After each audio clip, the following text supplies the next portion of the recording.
Friends, welcome back to my channel. जय श्री कृष्णा। नारद जी ने कहा, जब इंद्रादि देवता वहाँ से वह कंपित होकर भागते भागते बैकुंठ में विष्णु जी के पास पहुँचे, देवताओं ने अपनी रक्षा के लिए उनकी स्तुति की।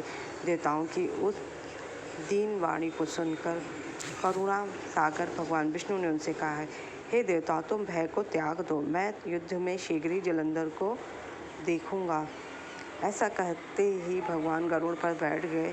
तब समुद्र तनय लक्ष्मी जी ने कहा कि हे नाथ, यदि मैं सर्वदा आपकी प्रिया और भक्ता हूँ तो मेरा भाई आप द्वारा युद्ध में नहीं मारा जाना चाहिए। इस पर विष्णु जी ने कहा, ये अच्छा, यदि तुम्हारी ये ऐसी ही प्रीति है तो उसे अपने हाथों से नहीं मारूंगा, परंतु युद्ध में अवश्य जाऊंगा, क्योंकि देवताओं ने मेरी बड़ी स्तुति की है। ऐसा कहकर भगवान विष्णु युद्ध के उस स्थल पर जा पहुँचे जहाँ जलंधर विद्यमान था। जलंधर और विष्णु का घोर युद्ध और विष्णु के तेज से कंपित होकर सिंहनाद करने लगे। फिर तो अरुण के अनुज गरुड़ के पंखों की प्रबल वायु से पीड़ित हो दैत्य इस प्रकार घूमने लगे जैसे आंधी से बादल आकाश में घूमते हैं। अब तब अपने वीर दैत्यों को पीड़ित होते देख जलंधर ने क्रुद्ध होकर विष्णु जी को उद्धत वचन में कहा, उन पर कठोर आक्रमण किए। दोनों योर गदाओं, बाणों और शूलों आदि का भीषण प्रहार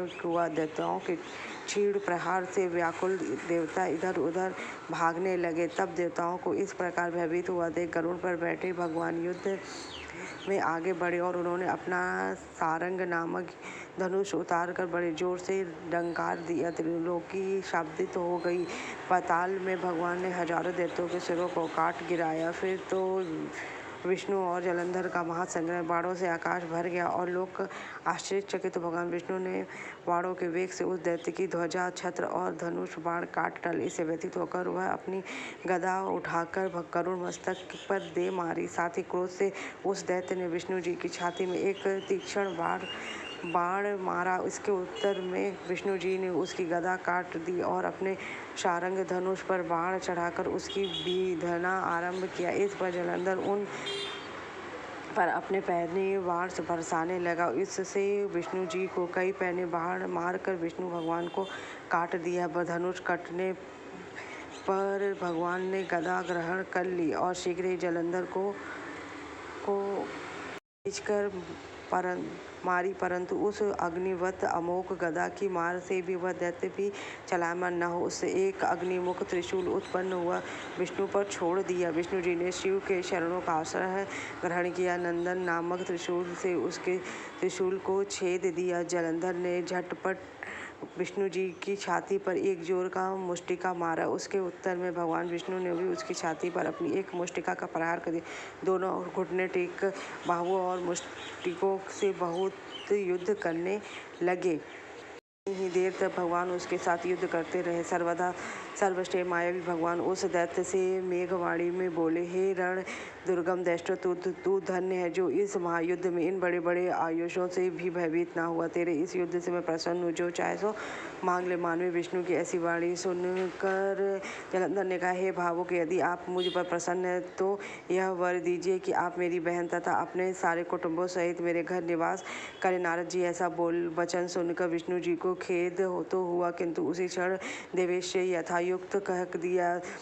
तब विष्णु जी सब देवताओं के साथ जलंधरपुर में जाकर निवास करें। जलंधर अपनी बहन लक्ष्मी और देवताओं सहित विष्णु जी को वहां पाकर बड़ा प्रसन्न। फिर तो देवताओं के पास जो भी रत्न थे सबको वह जलंधर पृथ्वी पर ले आया।